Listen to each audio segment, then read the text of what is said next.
നമസ്കാരം. ക്യൂ മലയാള UK ന്യൂസിലേക്ക് സ്വാഗതം. സൗത്ത് ഈസ്റ്റ് വാട്ടർ ഔട്ടേജിനെ തുടർന്ന് ബർമിംഗ് പ്രീ സ്കൂളും പ്രൈമറി സ്കൂളും അടച്ചു. സൗത്ത് ഈസ്റ്റ് വാട്ടർ ഔട്ടേജിനെ തുടർന്ന് ബർമിംഗ് pre school and primary school അടച്ചിടേണ്ടി വന്നതായി എലി ഹോഡ്സൺ റിപ്പോർട്ട് ചെയ്യുന്നു. ഏകദേശം 500 കുട്ടികളെയാണ് വെള്ളമില്ലാത്തതിനെ തുടർന്ന് ഇന്നലെ വീട്ടിലേക്ക് പറഞ്ഞയച്ചത്. രാവിലെ 10 മണിയോടെ വാട്ടർ ട്രിങ്കിൾ ആയി കുറഞ്ഞ് ടോയ്ലറ്റുകൾ പ്രവർത്തിക്കാതാവുകയായിരുന്നു.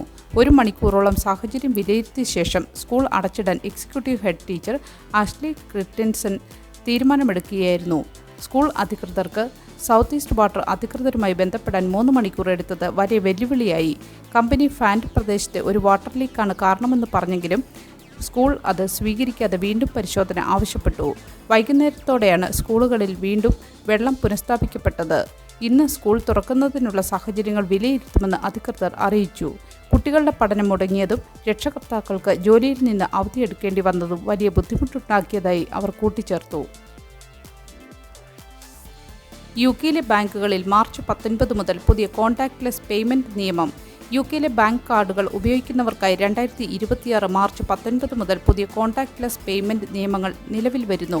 നിലവിലുള്ള £100 എന്ന പരിധി മാറ്റി ഓരോ ബാങ്കുകൾക്കും തങ്ങളുടെ ഉപഭോക്താക്കൾക്കായി സ്വന്തമായി പരിധി നിശ്ചയിക്കാൻ സാമ്പത്തിക നിയന്ത്രണ ഏജൻസിയായ FCA അനുമതി നൽകി. എന്നാൽ മിക്ക ബാങ്കുകളും തൽക്കാലം £100 എന്ന പരിധി തന്നെ തുടരാനാണ് സാധ്യതയെന്ന് റിപ്പോർട്ടുകൾ സൂചിപ്പിക്കുന്നു. പുതിയ നിയമം അനുസരിച്ച് കാർഡുകൾ വഴി വലിയ തുകകൾ പിൻ നമ്പർ ഇല്ലാതെ തന്നെ നൽകാൻ സാധിക്കുമെങ്കിലും ഇതിൻ്റെ നിയന്ത്രണം ഉപഭോക്താക്കൾക്ക് നൽകണമെന്ന കർശന നിർദ്ദേശവും ബാങ്കുകൾക്ക് നൽകിയിട്ടുണ്ട്. നിലവിൽ ഡെഫാക്കോ നടത്തിയ പഠനമനുസരിച്ച് 42% ബാങ്കുകൾ മാത്രമാണ് ഉപഭോക്താക്കൾക്ക് സ്വന്തം നിലയ്ക്ക് പണമിടപാട് പരിധി നിശ്ചയിക്കാൻ അനുവാദം നൽകുന്നത്. ബാക്കി ബാങ്കുകളിലും ഈ സൗകര്യം ഉടൻ ലഭ്യമാക്കാൻ സമ്മർദ്ദമുണ്ട്. കാർഡുകൾ നഷ്ടപ്പെടുകയോ മോഷ്ടിക്കപ്പെടുകയോ ചെയ്താൽ സംഭവിക്കാനിടയുള്ള തട്ടിപ്പുകളെക്കുറിച്ചുള്ള ആശങ്കകൾ നിലനിൽക്കുന്നുണ്ടെങ്കിലും അനധികൃതമായി പണം നഷ്ടപ്പെട്ടാൽ അത് തിരികെ നൽകാനുള്ള നിലവിലുള്ള സുരക്ഷാ സംവിധാനങ്ങൾ തുടരുമെന്ന് FCA മുന്നറിയിപ്പ് നൽകുന്നു. പണപ്പെരുപ്പവും മാറുന്ന സാങ്കേതിക വിദ്യയും കണക്കിലെടുത്താണ് ഈ പരിഷ്കാരം. UK ഓൺലൈൻ സുരക്ഷാ നിയമം ലംഘിച്ചതിന് അഡൽട്ട് കണ്ടന്റ് കമ്പനിക്ക് £1.35 ദശലക്ഷം പിഴ. UK ഓൺലൈൻ സുരക്ഷാ നിയമങ്ങൾ ലംഘിച്ചതിന് പ്രമുഖ അഡൽട്ട് കണ്ടന്റ് കമ്പനിയായ 8579 LLCക്ക് മീഡിയ റെഗുലേറ്ററായ ഓഫ്കോം £1.35 ദശലക്ഷം പിഴ ചുമത്തി. വെബ്സൈറ്റുകൾ പ്രായപരിധി പരിശോധിക്കുന്നതിനുള്ള ശക്തമായ സംവിധാനങ്ങൾ ഏർപ്പെടുത്തുന്നതിൽ പരാജയപ്പെട്ടതാണ് ഇത്രയും വലിയ തുക പിഴയായി ഒടുക്കേണ്ടി വന്നത്. ഓഫ്കോം ഇതുവരെ ചുമത്തിയിട്ടുള്ളതിൽ വെച്ച് ഏറ്റവും വലിയ പിഴയാണിത്. പ്രായപൂർത്തിയാകാത്തവർ അശ്ലീല സൈറ്റുകൾ ഉപയോഗിക്കുന്നത് തടയാൻ 2025 ജൂലൈയിൽ പ്രാബല്യത്തിൽ വന്ന കർശനമായ നിയമങ്ങൾ കമ്പനി അവഗണിച്ചതായി ഓഫ്കോം കണ്ടെത്തി. മതിയായ സുരക്ഷാ ക്രമീകരണങ്ങൾ ഇല്ലാത്തതിനാൽ കുട്ടികൾക്ക് ഇത്തരം വെബ്സൈറ്റുകൾ എളുപ്പത്തിൽ ആക്സസ് ചെയ്യാൻ കഴിഞ്ഞുവെന്ന് അന്വേഷണത്തിൽ തെളിഞ്ഞു. നിയമം ലംഘിച്ച ഒരു സൈറ്റിലെങ്കിലും ഉടൻ തന്നെ പ്രായപരിധി പരിശോധിക്കാനുള്ള ഹൈലി ഇഫക്റ്റീവ് സംവിധാനം ഏർപ്പെടുത്തിയിട്ടില്ലെങ്കിൽ പ്രതിദിനം £1000 വീതം അധിക പിഴ നൽകേണ്ടി വരുമെന്നും റെഗുലേറ്റർ മുന്നറിയിപ്പ് നൽകി. പിഴയ്ക്കു പുറമെ ഓഫ്കോമിൻ്റെ വിവരശേഖരണത്തോട് സഹകരിക്കാത്തതിന് £50,000 കൂടി കമ്പനി അധികമായി നൽകണം. കുട്ടികളുടെ ഓൺലൈൻ സുരക്ഷയിൽ വിട്ടുവീഴ്ചയില്ലെന്ന കർശന സന്ദേശമാണ് ഇതിലൂടെ ഓഫ്കോം നൽകുന്നത്. 13 ആഴ്ച പ്രായമുള്ള കുഞ്ഞിനെ കൊലപ്പെടുത്തിയ കേസിൽ റാംസ്ഗേറ്റ് സ്വദേശിക്കെതിരെ കൊലപാതക കുറ്റം ചുമത്തി. 2022 ജൂലൈ 15 ക്യൂൻ സ്ട്രീറ്റിലെ ഒരു വിലാസത്തിൽ നിന്ന് പരിക്കേറ്റ നിലയിൽ വിവരം ലഭിച്ചതിനെ തുടർന്ന് അത്യാഹിത വിഭാഗം സ്ഥലത്തെത്തിയിരുന്നു. ആശുപത്രിയിൽ വെച്ചാണ് കുഞ്ഞ് അന്ന് മരണമടഞ്ഞത്. തുടർന്ന് ഒരു പ്രതിയെ അറസ്റ്റ് ചെയ്യുകയും അന്വേഷണം പൂർത്തിയാക്കുന്നതുവരെ ജാമ്യത്തിൽ വിടുകയും ചെയ്തു. ഫെബ്രുവരി 23 പ്രസ്റ്റഡ് അവന്യൂ റാംസ്ഗേറ്റ് സ്വദേശിയായ ടൈലർ വാർംബിക്കെതിരെ കൊലപാതക കുറ്റം ചുമത്തി. കൂടാതെ ഗുരുതരമായി ശാരീരികമായി പരിക്കേൽപ്പിച്ചതിനും ഇയാൾക്കെതിരെ കുറ്റം ചുമത്തിയിട്ടുണ്ട്. വാർംബിയെ റിമാൻഡ് ചെയ്യുകയും മെഡ്വേ മജിസ്ട്രേറ്റ് കോടതിയിൽ ഹാജരാക്കുകയും ചെയ്തു. പ്രിൻസ് ആൻഡ്രൂവിനെ രാജകീയ പിന്തുടർച്ചാവകാശ പട്ടികയിൽ നിന്ന് നീക്കം ചെയ്യാൻ ലേബർ സർക്കാർ നീക്കം നടത്തുന്നു. ബ്രിട്ടീഷ് രാജകുടുംബത്തെയും രാഷ്ട്രീയ ഭരണ സ്ഥിരാകേന്ദ്രങ്ങളെയും ഞെട്ടിച്ചുകൊണ്ട് ആൻഡ്രൂ മൗണ്ട് ബാറ്റൻ വിൻസറെ രാജകീയ പിന്തുടർച്ചാവകാശ പട്ടികയിൽ നിന്ന് ഔദ്യോഗികമായി നീക്കം ചെയ്യാനുള്ള നീക്കങ്ങൾ ലേബർ സർക്കാർ ശക്തമാക്കി. മോശം പെരുമാറ്റം, ലൈംഗിക കുറ്റവാളിയായിരുന്ന ജെഫ്രി എപ്സ്റ്റീനുമായുള്ള ബന്ധം എന്നീ ആരോപണങ്ങളിൽ പോലീസ് അന്വേഷണം നേരിടുന്ന സാഹചര്യത്തിലാണ് സർക്കാർ ഈ നീക്കത്തിന് തയ്യാറെടുക്കുന്നത്. പ്രതിരോധ മന്ത്രി ലൂക്ക് പോളാർഡ് ആണ് ഈ വിവരം അറിയിച്ചത്. കഴിഞ്ഞ ഒക്ടോബറിൽ എപ്സ്റ്റീൻ വിവാദത്തെ തുടർന്ന് ചാൾസ് രാജാവ് ആൻഡ്രൂവിൻ്റെ രാജകുമാരൻ എന്ന പദവിയും മറ്റ് സൈനിക ബഹുമതികളും റദ്ദാക്കിയിരുന്നു. നിലവിലെ നിയമമനുസരിച്ച് ബ്രിട്ടീഷ് സിംഹാസനത്തിലേക്കുള്ള 8ാമത്തെ അവകാശിയാണ് ആൻഡ്രൂ. ഈ സാഹചര്യം ഒഴിവാക്കുക എന്ന ലക്ഷ്യത്തോടെയാണ് പുതിയ നിയമനിർമ്മാണം. ഇതിനായി പാർലമെന്റിന്റെ ഇരുസഭകളും ബില്ല് പാസാക്കുകയും രാജാവിൻ്റെ ഔദ്യോഗിക അനുമതി ലഭിക്കുകയും വേണം. കൂടാതെ ചാൾസ് രാജാവ് രാഷ്ട്രത്തലവനായിരിക്കുന്ന കാനഡ, ഓസ്ട്രേലിയ, ജമൈക്ക, ന്യൂസിലൻഡ് തുടങ്ങിയ 14 കോമൺവെൽത്ത് രാജ്യങ്ങളും ഈ മാറ്റത്തെ ഔദ്യോഗികമായി അംഗീകരിക്കേണ്ടതുണ്ട്. ബ്രിട്ടീഷ് ചരിത്രത്തിൽ മുമ്പ് പിന്തുടർച്ചാ അവകാശത്തിൽ നിന്ന് നീക്കം ചെയ്തത് 1936-ലാണ്. ജെഫ്രി എപ്സ്റ്റീൻ വിവാദം. പീറ്റർ മാൻഡൽസൺ മിസ്കണ്ടക്ട് ചാർജിൽ അറസ്റ്റ്. മുൻ ബ്രിട്ടീഷ് അംബാസിഡറും ലേബർ പാർട്ടി നേതാവുമായ പീറ്റർ മാൻഡൽസൺ പൊതു ഓഫീസ് ദുരുപയോഗം എന്ന സംശയത്തിൽ മെട്രോപൊളിറ്റൻ പോലീസ് അറസ്റ്റ് ചെയ്തു. ജെഫ്രി എപ്സ്റ്റീനുമായുള്ള ബന്ധത്തിനിടയിൽ ബിസിനസ് സെക്രട്ടറിയായിരിക്കെ ഗോൾഡൻ ബ്രൗൺ സർക്കാരിൻ്റെ രഹസ്യവിവരങ്ങൾ എപ്സ്റ്റീനുമായി പങ്കുവച്ചതായുള്ള ആരോപണമാണ് അടിസ്ഥാനം. ഫെബ്രുവരി 23-ന് ലണ്ടനിലെ അദ്ദേഹത്തിൻ്റെ വീട്ടിൽ നിന്ന് പോലീസ് അദ്ദേഹത്തെ കസ്റ്റഡിയിലെടുത്തു. ചോദ്യം ചെയ്ത ശേഷം അദ്ദേഹത്തെ ബെയിലിൽ വിട്ടിട്ടുണ്ട്.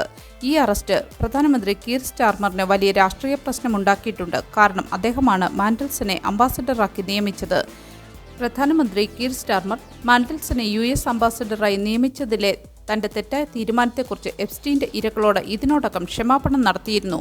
എപ്സ്റ്റീനുമായുള്ള ബന്ധത്തെക്കുറിച്ച് മാൻഡൽസൺ കള്ളം പറഞ്ഞെന്നും അത് പുറത്തറിഞ്ഞപ്പോൾ അദ്ദേഹത്തെ പുറത്താക്കിയെന്നും പ്രധാനമന്ത്രി സമ്മതിച്ചിരുന്നു.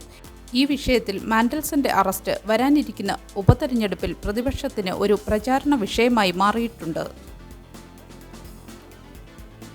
ശരീരഭാരം കുറയ്ക്കാൻ സഹായിക്കുന്ന മരുന്നുകളുടെ ലഭ്യത വർദ്ധിപ്പിക്കാൻ ഡോക്ടർമാർക്ക് പ്രതിവർഷം 3000 പൗണ്ട് ബോണസ്. ഇംഗ്ലണ്ടിലെ ജനറൽ പ്രാക്ടീഷണർമാർക്ക് ശരീരഭാരം കുറയ്ക്കാൻ സഹായിക്കുന്ന മരുന്നുകൾ കൂടുതൽ പ്രിസ്ക്രൈബ് ചെയ്യുന്നതിന് പ്രതിവർഷം 3000 പൗണ്ട് ബോണസ് നൽകുമെന്ന് സർക്കാർ അറിയിച്ചു. ഏപ്രിൽ മുതൽ പ്രാബല്യത്തിൽ വരുന്ന GP കരാറിലാണ് ഈ പുതിയ ഇൻസെൻറ്റീവ് ഉൾപ്പെടുത്തിയിരിക്കുന്നത്.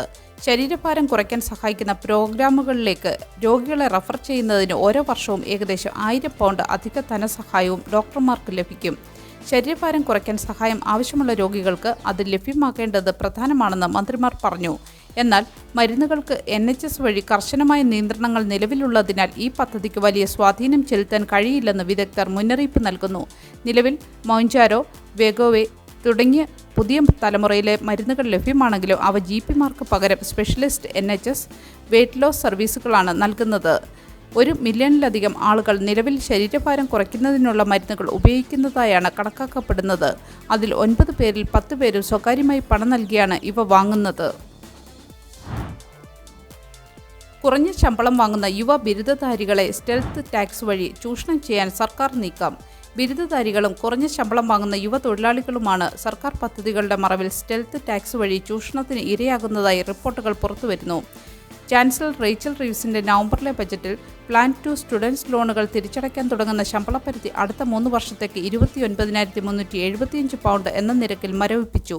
ഇത് പ്രകാരം ബിരുദധാരികൾ അവരുടെ വരുമാനത്തിന്റെ 9% തിരിച്ചടയ്ക്കണം. എന്നാൽ ശമ്പള പരിധിക്ക് അനുസൃതമായി വർധനവുണ്ടാകാത്തതിനാൽ കൂടുതൽ ബിരുദധാരികൾ അവരുടെ വിദ്യാർത്ഥി വായ്പകൾ വേഗത്തിൽ തിരിച്ചടയ്ക്കേണ്ടി വരും.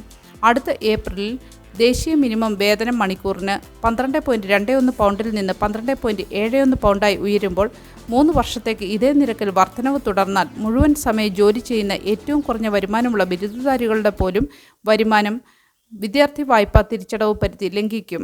Centre for economics and business റിസർച്ചിന്റെ റിപ്പോർട്ട് അനുസരിച്ച് ഈ പരിധി മരവിപ്പിക്കുന്നത് ശരാശരി ബിരുദധാരിക്ക് അവരുടെ വിദ്യാർത്ഥി കടത്തിന് 9,300 പൗണ്ട് അധികമായി നൽകേണ്ടി വരുന്നു എന്ന് പറയുന്നു.